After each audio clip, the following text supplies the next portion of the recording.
How to apply for scholarships like a pro. Scholarship judges walk through hundreds, even thousands of applications to determine who makes it to the final stage. So you have to submit an application that will get you noticed. In today's video, we bring you steps to apply for scholarships like a pro. Before you apply for the next scholarship, be sure to watch this tutorial till the end. Start early. Knowing that his family could not afford his postgraduate education, Adebayo started applying for master's scholarships from his 300 level.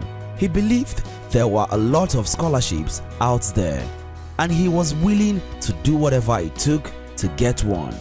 He was denied many scholarships, but eventually one came through. You don't have to wait until you need a scholarship to start applying. You have to give yourself time to get ready.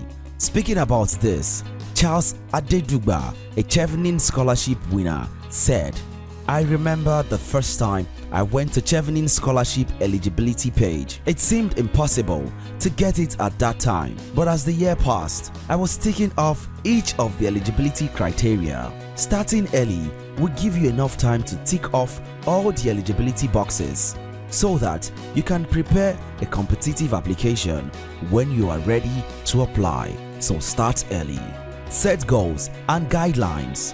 Afolabi, a graduate of geography, took a systematic approach to win 2 different scholarships. His first challenge was to find universities that offer courses within his scope of study and that fits his qualifications. Due to lack of fund, he resolved to apply for scholarships that required an application fee, but he saved up money to take the GRE and TOEFL tests. He set a goal to apply for 10 scholarships between December 2016 and March 2017, but got to submit 9 applications. Then, his next and very important step was to work with mentors to guide him through his decisions. While 7 of Afolabi's scholarship applications were rejected, the other 2 offered him scholarships. Like Afolabi, most scholarship winners apply to more than one scholarship before getting that one. It's like applying for a job. You don't stop applying because a few didn't go through, but each application and interview makes you a better candidate. Decide the scope of what you want to study, set goals and set guidelines to stay focused on your goal, and have a support group. Find scholarships that are right for you. There are thousands of scholarship programs out there, but you have to narrow down to the ones you are eligible for. Go to www.afterschoolafrica.com to browse through thousands of scholarship programs based on your course of study, preferred study destination, level of study, or your nationality. You can also get the Scholarship Digest and access over 1,400 funding opportunities in the book. Tips to complete your scholarship application. When you have your list of scholarships to apply for, the next step is to identify the application period and start applying. Here are 5 tips to help you get to work. Number 1. Gather the necessary documents. Each scholarship program has their specific requirements, but there are common documents that are required. Here is a general list. Typically, each scholarship requires some and not all of this: online or offline scholarship application form, secondary or high school certificate for undergraduate, degree certificates for postgraduate, transcript, TOEFL or IELTS scores for English courses, SAT or GRE, essays, letters of recommendation, statement of purpose, motivation letter or personal statement, birth certificate, employer letter, international passport. Some applications are more lenient with their requirements than others. According to Yusuf, another scholarship winner, his scholarship application did not require an application fee or English proficiency exams, since his secondary school certificate indicated a good score in the English language. But this is not the case for every university or country. Some documents, like your academic results and language test scores, are fixed. meaning you may use the same document for every application, whereas other documents like essay and letter of recommendation are flexible. You have to tailor them for each application. Number 2.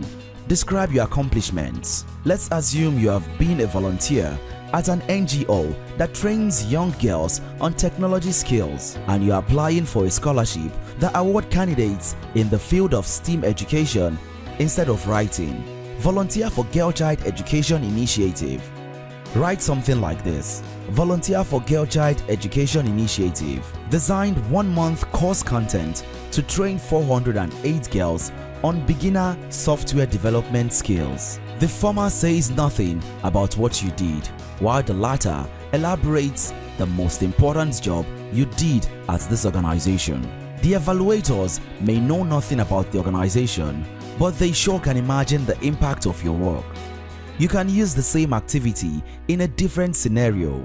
For instance, using the same illustration if you are applying for a scholarship that is focused on leadership potential. Your description might read something like this: Volunteer for Girl Child Education Initiative, responsible for recruiting and booking volunteer facilitators and trainers. Same activity but different perspective, emphasizing what is important to the specific scholarship.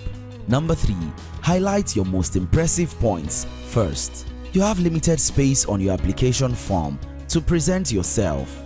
Draw attention to your best selling points first. When mentioning your accomplishments or experiences, put them in order of importance. Your evaluators may only look at the first 2 and move on. So while mentioning extracurricular or leadership experiences, prioritize the information in the order of relevance and value to the specific program you are applying to. Number 4. Be impressive to stand out. According to Chuka, a multi-scholarship award winner, it's competitive, but I think that the differentiating factor is how you present your application. To be impressive is to evoke admiration for the quality of your work. What you present in your application is important. How you present it is even more important. A scholarship application is more than a piece of paper in the eyes of the evaluators. It is you. Take every opportunity to show the judges that you really deserve the award. Remember, it is not the quality of your accomplishments that matters, it is the quality of your contributions. Number 5. Submit all required documents. We asked Leticia to share some of her experience assessing Canon Collins scholarship applications and common mistakes applicants make in the application. This was what she had to say. I wouldn't call it a mistake, but when the scholarship asks for a particular document, don't send another document and think that they will forgive you. While I was at Canon Collins, we saw that quite often. That completely disqualifies you from the opportunity. The point is to follow instruction and prove all the documents you are asked to provide. Once you have completed your applications, get external help from a reliable person. It is difficult to spot all errors in your own material. A fresh reader will catch the words that you missed and find the spelling problems easier. Once you are done, submit your application and hope for the best. In summary, start early, set goals and guidelines, find scholarships that are right for you. Highlight your most important points first. Describe your accomplishments. Be impressive to stand out. Make the effort to submit all the required documents and get someone to proofread your application. Got a question? Leave it in the comment section. Thumb up and share this video. If you are yet to subscribe to After School Africa channel, this is likely a good time to subscribe. Until next time, your success.